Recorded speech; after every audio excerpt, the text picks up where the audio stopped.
Aksidente nga bang na-reveal ni Imu ang One Piece treasure na tinatago ni Joy Boy? Bali pagkalapag pa nga lang ni Imu sa Elbaf in the last 2 chapters ipinakita niya sa atin itong kakaiba niyang kakayanan na Omen. Isa nga itong Black Flames na capable ipang atake, ipang depensa at even ipang power up sa mga kaalyansa niya. Ngayon kung marirealize nga natin hindi ito ang unang pagkakataon na makakakita tayo ng kakaibang apoy recently dahil inintroduce nga during Egghead Island arc itong Mother Flame. So ano ba itong Mother Flame? Kinreate nga ito ni Vegapunk para sa pangarap niyang alternative energy source o yung ini-envision niya na Undying Flame. Later on nga nalaman nating ninakaw ni York yung portion ng Mother Flame at binargain niya ito sa world government. Ang naging resulta nga nito ginamit ni Imu itong Mother Flame para paganahin ang hawak niyang ancient weapon. Ito nga yung ginamit niya para burahin sa mapa itong Lulusha Kingdom. Ngayon ang magiging tanong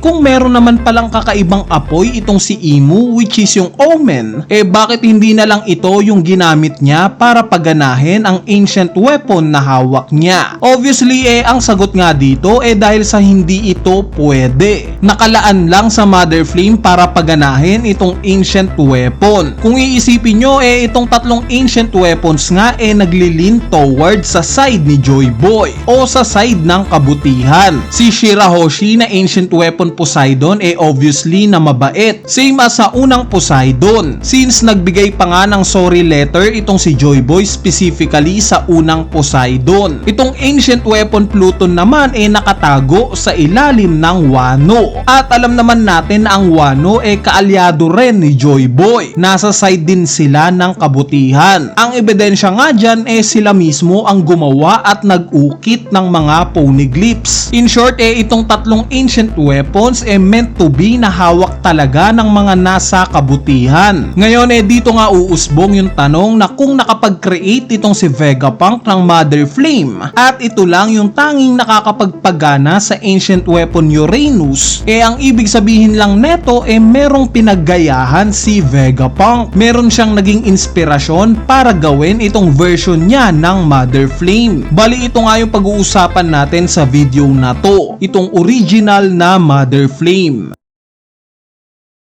Para mas maintindihan nyo nga itong video na to, umpisahan natin itong topic natin sa nabanggit kong ancient weapon Uranus. Paano nga ba tayo nakakasigurado na itong Uranus nga yung hawak mismo na ancient weapon ni Imu? Yung mismong machine na ipinangbura niya sa Lulusha Kingdom. Bali yung sagot nga makikita natin sa mural na nakita ni Enel sa buwan. Kung mapapansin nyo guys base nga sa mural na to mukhang nandito nga yung tatlong ancient weapons.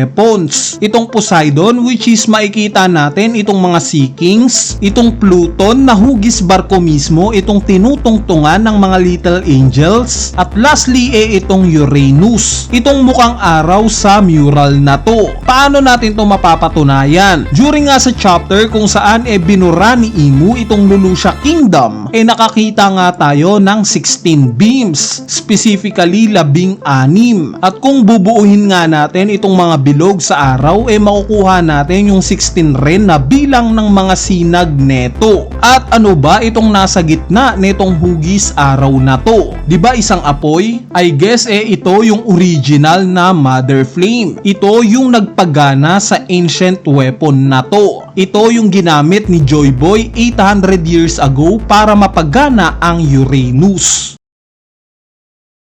Ngayon kung meron ngang Omen itong si Imu at sa power na to umiikot itong pag-atake at pagdepensa niya, paniguradong may ganitong version din itong si Joy Boy 800 years ago. Yes, naniniwala nga ako na yung original Mother Flame yung power mismo ni Joy Boy. Ito yung version niya ng Omen. So paano ba natin malalaman yung itsura ng original Mother Flame? Although replica version nga itong ginawa ni Vegapunk na nakita na rin natin sa anime na kulay pink. Possible ngang hindi nalalayo dito yung itsura ng original Mother Flame. I suspect na kulay lang yung pinagkaiba. Kumbaga similar sa ginawang paggaya ni Vegapunk sa Devil Fruit ni Kaido. Kung matatandaan nyo, 99% ngang nagaya ni Vegapunk itong Devil Fruit ni Kaido, which is nakain ni Momonosuke. 99% dahil yung 1% nga na hindi niya nagaya yung kulay. Kulay pink nga itong dragong nagawa niya. Sa tingin ko nga ganito rin yung sitwasyon sa Mother Flame. Instead nga na yung totoong kulay ang magaya ni Vegapunk, naging kulay pink nga ito. So possible nga nakabaliktaran lang sa Omen itong kulay ng original Mother Flame. Yes, kulay puti. Similar sa kulay ng Sun God Nika. Sa itsura naman naniniwala akong itong hawak mismo ng devil sa mural. Ito mismo yung original Mother Flame. Possible nga na dinidepect sa mural na to na kaya kinakalaban ng puwersa ng Sun God itong devil. Dahil sa gusto nilang maibalik o makuha itong original Mother Flame na supposedly pagmamay-ari talaga ng Sun God. In 2019 nga kinumpirma mismo ni Oda na yung One Piece treasure daw hindi pagkakaibigan o ano pa man na related sa Straw Hat Pirates. Bakit kaya ayaw ito ni Oda? Dahil during daw sa kabataan niya hindi daw siya nasiyahan sa ending ng Wizard of Oz na yung adventure itself daw yung treasure na hinahanap nila. Kaya naman kinumpirma nga ni Oda na yung One Piece treasure daw tangible o nahahawakan. Meaning kung it turns out na itong Mother Flame pala ang One Piece treasure na nakatago sa Laugh Tale, pasok nga ito sa criteria ni Oda. Tangible ito. At kung iisipin nyo, magme-make sense na nga ang lahat. Dahil nga sa nagaganap ngayon sa Elbaf arc, nakita naman nating walang kalaban-laban itong si Loki sa lakas ni Imu. At since hindi naman nalalayo currently itong lakas ni Loki kay Luffy, malamang na similar lang rin yung kahihinatnan ni Luffy once na labanan niya itong si Imu. Kaya naman kung sakali nga at hindi matapos ang laban na to dahil sa circumstances ni Imu at bigla na lang itong umuwi, paniguradong paghahandaan ni Luffy yung susunod nilang paghaharap ni Imu. Kailangan niya ng power up at mukhang itong power up nga na kailangan ni Luffy yung mismong Mother Flame. Dahil kung si Imu nga napaka-overpower sa paggamit niya ng Omen, paniguradong magiging overpowered din itong si Luffy once na meron na siyang similar sa Omen, ang original Mother Flame. Yes, gaya nga sa Omen na pwedeng ipang-atake o ipang-depensa, possible ngang kaya rin itong magawa ng Mother Flame. Hindi lang ito fuel o energy source gaya ng iniisip ng marami. Ang ebidensya nga dito itong time na unang makita ni Gorosei Saturn itong replika na Mother Flame. Halos matunaw nga siya sa yokai form niya. Kaya naman bigla nga siyang bumalik into human form.